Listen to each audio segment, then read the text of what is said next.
my time by making a disclosure. Kahapon po, mga pasado po alas 2 ng hapon, tumawag po sa akin si former Congressman Mike Defensor. Tinanong ko po kung ano ang kailangan niya. Meron daw pong isang tao na matagal na po niya kung gustong kausapin para sa isang paglalahad ng kanyang nalalaman tungkol po sa ating iniimbestiga sa committee ito. Sabi ko, madali ba yan kasi meron kaming session, mag-uumpisa yun ng alas 3. Sandali lang ito, sabi niya, kasi nandito lang naman kami rito sa may Golden China. Ito pong restaurant malapit sa atin. Mga 5 minuto lang po siguro mararating natin. So ako po ay nagparaya at pinuntahan ko kung sino yung sinasabi niyang tao. Kasi po meron na raw po siyang draft na salaysay na kung gusto ko raw pong makita. So Mr. Chair, ako po ay nagpaunlak para makita kung talagang meron ng ganung tao at meron nga siyang gustong isalaysay. Nakita ko po yung tao at pinabasa niya po sa akin yung isang salaysay na nakaporma na po. Binasa ko po. Yun pong salaysay na yun ay nagsasabi ng kanyang pagkalungkot at siguro pagkabahala, sabi niya, na bakit nangyayari sa ating bansa ito. At nalulungkot siya, Mr. Chair, sapagkat meron siyang partisipasyon doon eh. At nung makita ko ang kabuuan ng kanyang salaysay, meron po siyang personal na kaalaman para ikonekta si Representative Saldico kay former Speaker Martin Romualdez. Sabi ko, hindi ako pwedeng magtagal, nabasa ko na ito, hahabol ako sa aming sesyon alas 3. Pero kung talagang ikaw ay voluntaryo mong gustong gawin yan sang-ayon sa iyong nilalahad dito, di sige, i-finalize mo yan at gusto ko, ipanotaryo mo sapagkat hindi po pwedeng hindi notaryado yan. At kung buo ang loob mo at talagang yan ay matagal mo nang iniisip, pumunta ka ako bukas ng umaga sapagkat meron kaming pagdinig. Mr. Chair, nandito po yung tao at hawak ko po yung ilang piraso ng kanyang sinumpaang salaysay. Kung po pwede po sana natin siyang tawagin ngayon, para ngayon siya po ang mismo maglahad ng kanyang salaysay sa ating gitna. Okay, you may call him. Mr. Chair, I'm calling Mr. Orly Regala Gutesa para po humarap sa atin. Mr. Gutesa, kayo po ay umupo dito sa may gitna. Pakibigyan mo ng copy si Mr. Chair. Page. Okay, bigyan mo si Chair. Mr. President. Bigyan mo si Mr. President.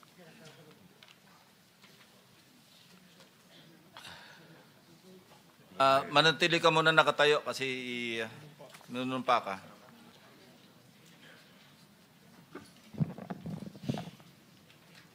Raise your right hand. Yeah.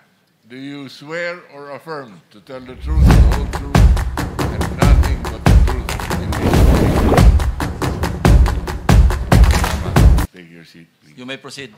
You may continue. Salamat po, Mr. Chair.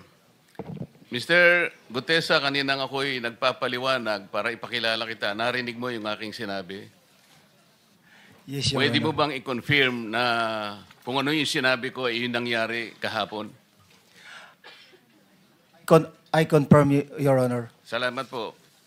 At ngayon po ay hawak ko nga ang inyong sinumpaang salaysay na nung draft ito ay binasa ko. Ganun din nga po at wala namang pagbabago.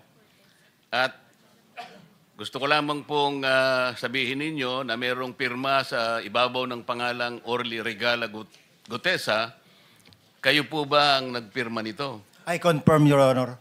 At gaya po ng sinabi nyo sa akin kahapon, voluntaryo ninyong ginawa ito at wala namang namilit sa inyo. At katotohanan yan, ako nga po ay ininyayahan nyo para makita ko yung inyong salaysay. Yes, Your Honor. Ito po ay pinanotaryo ninyo. Nakikita ko rin po. Totoo po ba itong notaryong ito? Totoo po, Your Honor. Okay. Ngayon, kayo na po ang magbasa para sa ganun ay marinig po ng buong kapulungan. Pwede po niyong basahin ang inyong salaysay. Maraming salamat, Your Honor. Mr. Chair, can he proceed? He may proceed. Ako po'y nagpapasalamat sa pagkakataong ito. Sa Senate Blue Ribbon Committee, Senador Ping Lacson, sir. At sa iba pang member na nandito po.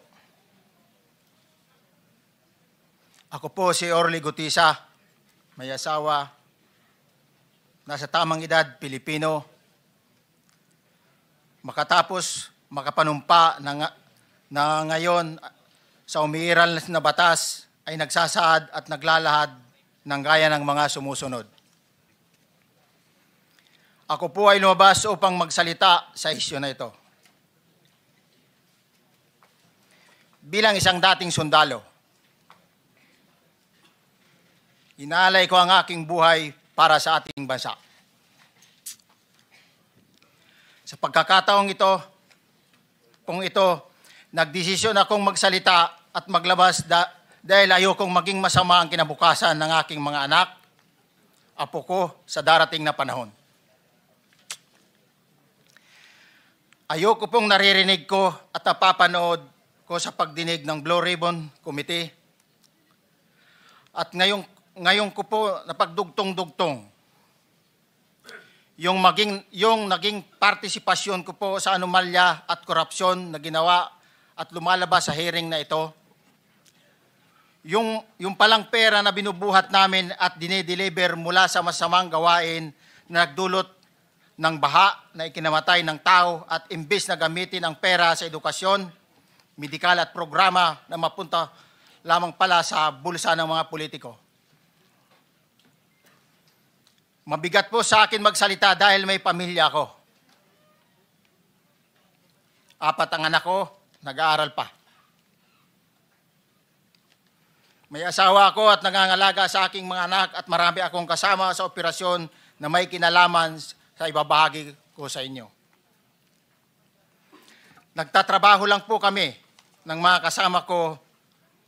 kasama kong sundalo sa Philippine Marines. Huwag sana isipin na aking mga kasama na nagtatraidor ako. Ako sa aming trabaho at pinagsamahan dahil pare-parehas kaming may pamilya at gusto lang naman naming ayusin ang kinabukasan ng bawat isa. Wala akong iniisip na kapahamakan para sa kanila, bagkus ang gusto ko lang maiayos ang kinabukasan ng bayan at lahat kami. Noong December 5, 2004, na-hire ako bilang security consultant sa Ako Bicol Party List or AKB kay Congressman Saldico. At nasimula ang duty ko kay Congressman Saldico. Bawat umaga, nagre-report ako sa BGC sa Horizon, sa Bonifacio Global City, kung saan nakatira si Kong Saldico. Tuwing may duty at detailed ako sa basura, it means itong basura, ito yung box ng pera na pinag-uusapan natin sa kasalukuyan. Mr. Gutesa, mag-stick ka lang sa binabasa mo. Huwag ka nang nag-a-adlib. Kung ano yung nandito, basahin mo lang. Yes, Your Honor. Tuwing may duty detail ako sa basura, pumupunta kami sa 28 Ladybug Corner, Dragonfly, Valle Verde 6, Pasig City. Tagabuhat lang ako ng malita ng basura. Ang ibig sabihin ng basura ay malita na may lamang pera. Ang bawat malita ay may lamang humigit kumulang 48 million pesos.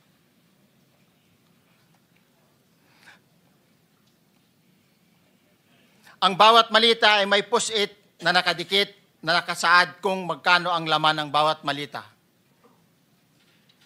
Tuwing may duty detail sa basura, may pumupunta na tao na magde-deliver ng basura at nire-receive ni John Paul Estrada at Mark Tiksay. Ang mga executive assistant ni Congressman Saldico at sila ang mga detailed sa mga ganyang activities. Ang mga nangyayari kapag duty kami sa basura, kalimitang dinadala sa bahay ni Congressman Saldico sa Valle Verde 6 at tinatanggap naman ni Mark at ni Paul. Pagkatapos naming may baba ang nasabing basura, ipinapasok sa bahay ni Congressman Saldico sa Valle Verde 6 at binibilang ni Mark at ni Paul. Alam ko na ang laman ng malita ay pera sapagkat nakita ko si Paul na binuksan ang malita at inilabas ang laman para bilangin. Ang isang ehemplo na nagdala ng pera ay si Congressman Eric Yap ng AXIS Party List. 46 na malita ang dala niya sa bahay ni Congressman Saldico sa Valle Verde 6. Pagkatapos mabilang, isinakay namin sa mga sakyang patungo sa Horizon Residence sa Taguig. At dumiretso kami sa basement upang may baba ang nasabing basura. Bago ibaba ang nasabing basura, ito... Merong napuputol sa binabasa mo eh. Huwag kang magmadali. Huwag kang magmadali. Naputol na... Ulitin mo yung paragraph 20. Wala na akong... Hindi ko makita na putol na siya.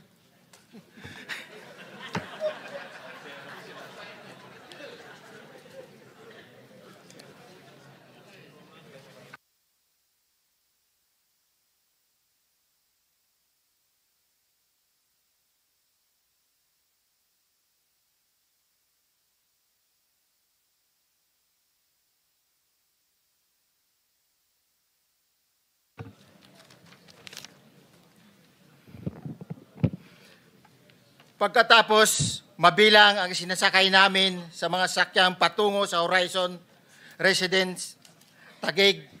Pagdating sa Horizon Residence, dumidiretso kami sa basement upang maibaba ang nasabing basura at dalhin sa unit ni Congressman Saldico sa 56th floor sa nasabing lugar kung saan siya nakatira. Bago ibaba ang nasabing basura, ito ay bawas na. Halimbawa, nag-akyat kami ng 46 na malita. Ibababa lamang namin ay 35 malita para i-deliver sa bahay ni House Speaker Martin Romualdez sa 42 McKinley Street, Taguig. Ang labing isang malita ay naiwan sa taas ng 56th floor sa Horizon Residence. Humigit kumulang 3 beses ako mismo ang nag-deliver ng basura sa bahay ni Congressman Saldico sa Horizon Residence at sa mga bahay ni Speaker Romualdez sa 42 McKinley Street, Taguig. Mas maraming pagkakataon na nagde-deliver kami ng basura sa bahay ni Speaker Romualdez at sa bahay ni Congressman Saldico dahil iba-iba kaming mga nakadetailed na close-in, back-up at advance party na nagkakaroon ng rotation. Sa huli, ako po ay nagnanais na mapasailalim sa Witness Protection Program dahil alam ko po nanganganib ang buhay ko at ang aking pamilya sa ginawa kong paglalahad na ito. Sa katotohanan na ang lahat ay nilagdaan ko, ang salaysay na ito ay kusang loob at walang anumang pamimilit at bunsod lamang ng hangarin matulungan ang ating bansa. Ito po ay nilagdaan ko, Your Honor. Thank you, Orly. Before you proceed, meron lang ako papakitang litrato sa iyo. No? I-confirm mo, kasama na rin si Bryce, kung yan ba si Paul na binabanggit mo. I confirm, Your Honor. Yun nga po, Your Honor. Siya po. Okay, so, yeah, for the record, andito po yung litrato nung binabanggit na si Paul. Ang palyado nito.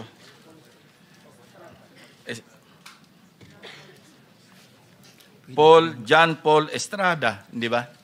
Yes, Your Honor. Oh, sige. Thank you very much. You may continue, Senator Marcoleta. Thank you, Mr. Chair. Mr. Gutesa, dito sa iyong paglalahad ay gumawa ka ng isang paghalimbawa. Inihalimbawa mo si Congressman Eric Yap, ngunit isang tagpo lang yun eh. Ikaw ay na-hire ni Representative Saldico, sabi mo rito, ay December 5, 2024 pa. Yes, Your Honor. Sa pagkakaalam mo, mga ilang beses kayong gumagawa ng bagay na ito. Ibig sabihin, yung pagdi-deliver ng pera, sa natatandaan mo, gaano kadalas ang pagdi-deliver? Kasi ang ginawa mo kanina ay isang example lang. Pwede mo bang ipaliwanag? Your Honor, minsan kasi pag-duty kami, ang actual ko na delivers talaga sa bahay ni Congressman Romualdez is 3. Tapos pag may duty kami, nagkakaroon ng detailed. Minsan namumonitor ko doon sa group chat namin, may basura tayo deliver. Minsan namumonitor ko siya is 3 times a week ang delivery doon sa Forbes, sa bahay ni Kung Romualdez. Yung pera minsan nanggagaling lang doon sa horizon sa taas, ibinababa. Tapos may detail lang na tao, namumonitor ko naman sa GC namin. Kaya nalalaman ko yung movement ng tropa, kung ano yung sinasabing basura ng delivery. Your Honor. So yung delivery o yung movement ng tropa nagaganap average 3 times a week. 3 times a week, Your Honor. Nagsimula noong December 2024. Yes, Your Honor. Hanggang ngayon ba ay naglilingkod ka pa kay Representative Saldico? Sa kasalukuyan po ay nag-resign po ako noong August 5, itong taon po na ito. So, maliwanag ba ang ibig mong sabihin para sa kapulungan ito ay nag-a-average ng 3 beses sa loob ng isang linggo ang pagdi-deliver ng pera kay Representative Saldico at tuloy-tuloy naman doon sa bahay ni former Speaker Martin Romualdez sa ganong rate, ganong beses, 3 beses sa loob ng isang linggo. Yes, Your Honor. Magmula December 2024 hanggang ikaw ay mag-resign noong August 2025, this year. Yes, Your Honor. Mr. Chair, Senator Marcolita, short Yes. interjection. With the permission of Senator Marcoleta. Thank you, may Mr. proceed. Chair. May maibigay ka ba na pangalan? Kasi ang sinasabi mo lang ngayon, as far as you're concerned, during ikaw ay nagdo-duty, nagro-rotation basis yung duty. So pag wala ka, absent ka, iba ang nagdo-duty, iba rin ang nagtatanggap sa pera at nagdi-deliver. Am I correct? Senator De La Rosa, may I just remind you na isang follow-up. Pero kung gusto mo ituloy at pahig si Senator Marcoleta, naka-charge sa oras niya, yung mga susunod na tanong, okay? Okay lang. Okay lang. Sige, boss. May- Nanghiram meron lang pa naman namang- ako sa iyo. Go ahead. Meron ka pa namang 4 na minuto pa mahigit yan. Yes, sir. So, sige. Very quick lang. So, pag hindi ka duty, may ibang nag-deliver ng pera kay Saldico at kay Speaker Romualdez. Pag nangyayari yan, sir, pag hindi ako duty, may makadetail talaga sa basura na yan. Pero ang authorized lang na mag-deliver at mag-receive niyan is yung 2 tao na binanggit ko, which is John Paul Estrada and Mark Tiksay. Okay. Thank you, Mr. Chair. Thank you, Senator Marcolita.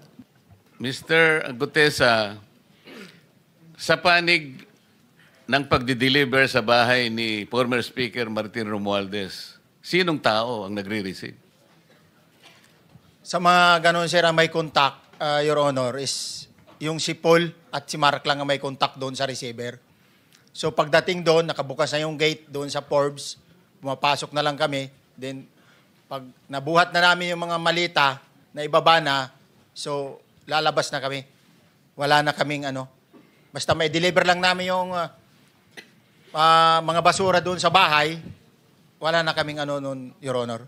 Alin-aling bahay Yung ang 42. pinagdi-deliveran mo sa panig ni former Speaker Martin Romualdez? Yes, Your Honor, yung 42, yung dito sa may Forbes Park. Yun lang? Wala nang iba?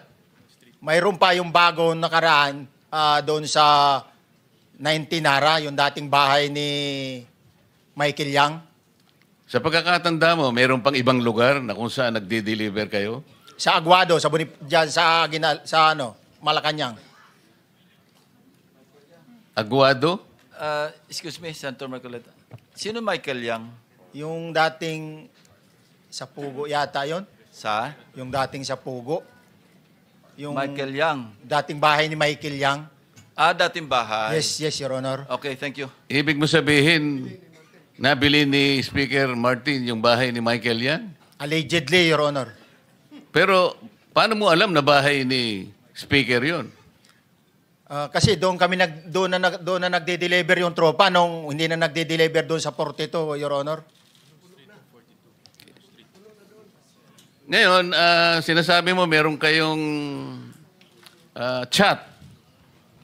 Nagagamit mo yung chat para ma-monitor mo yung rate ng delivery at kung sino-sino yung nagdi-deliver? During the time nung nandoon pa ako, Your Honor. Mr. Chair, salamat po at baka meron pa pong Thank you. gustong itanong ating May mga kasama. papakita pa ako isang litrato pa, no? Identify mo lang siya. Sino yan? Mark Tiksahi, Your Honor. Meron pa ba nakakakilala sa kanya bukod sa'yo? Dito? Wala.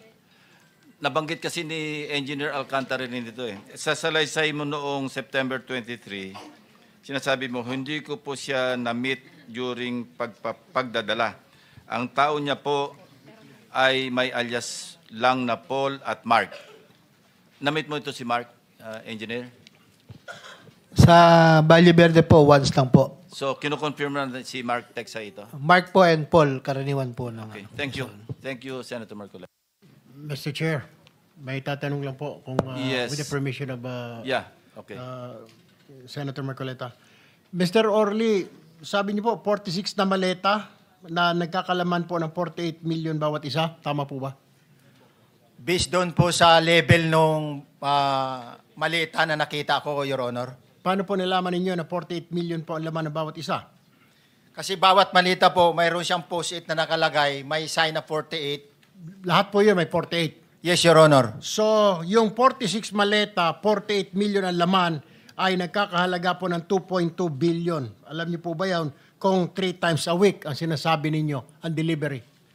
Based sa my experience, doon lang ako naka-experience ng 46 nung time na yon, Your Honor. Hindi naman po every week or monthly ito. Yes, Your Honor. So at one point, yung 46 na maleta, 48 million ang laman, 46 times 48 million ay 2.2 billion. Excuse me, Senator Marcoleta, paubaya mo na sa kanya yung oras na naiwanan mo, now 1 minute. Isang tanong na lang. Sige, okay. 2.2 billion. Ganun po yung multiplication eh. Siguro, Your Honor, yun ang lumalabas.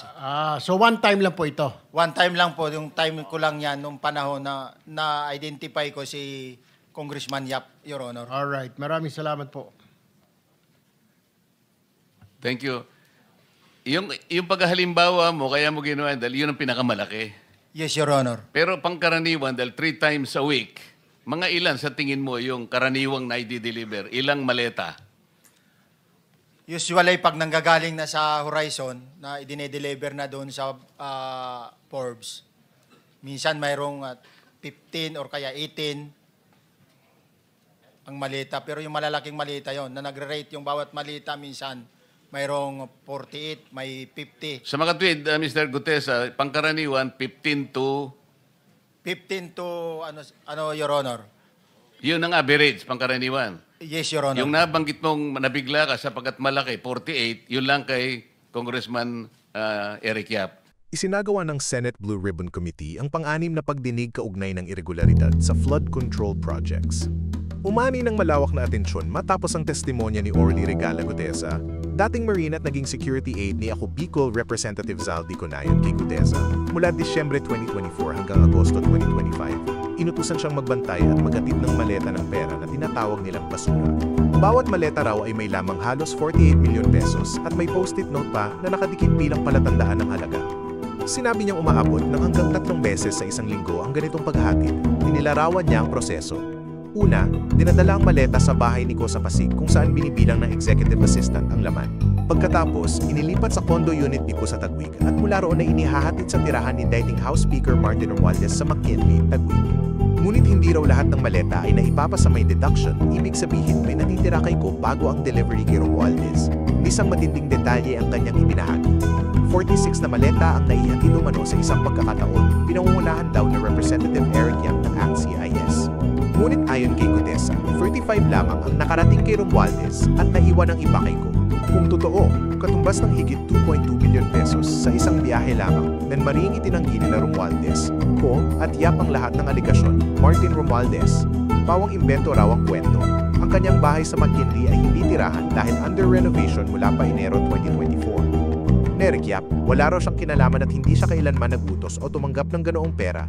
Menzaldi Ko, dati na ring tumangging sangkot siya sa flood control anomalies ng gayunman, binigyang diin ng senador ang bigat ng pahayag ni Gutesa. Paulit, nagdudulot ng seryosong tanong tungkol sa kung paano ginagamit ang pondong nakalaan para sa flood control project at kung paano umano napupunta sa kamay ng ilang makapangyarihang kongresista dahil sa panganib sa kanyang seguridad. Iminungkahi na maisama si Gutesa sa Witness Protection Program. Ngunit binigyang linaw din na kailangang mapatibay ang kanyang salaysay gamit ang ebidensya gaya ng CCTV financial records o pahayag ng iba pang testigo na kung mapapatunayan, maaring umantong sa mabibigat na kaso tulad ng graft malversation o plunder. Sa larangan ng politika, maaring yumanig sa kapangyarihan ng Kamara, lalo na sa posisyong may kontrol sa budget. Ngunit kung hindi mapatotohanan, maaari nang ipinta bilang politikang hakbang na layong dungisa ng pangalan ng nabanggit. Niin ngayon, ang hamon sa Blue Ribbon Committee ay suriin ang kredibilidad ng testigo. Hanapin ang matitibay na ebidensya at magpasya kung irerekomenda ang pag-usig sa sangkot. Ang investigasyon ay maaring magbunyag ng isang napakalaking iskandalo sa korupsyon o kaya na may lalong magpalala ng bangayan sa politika ng bansa.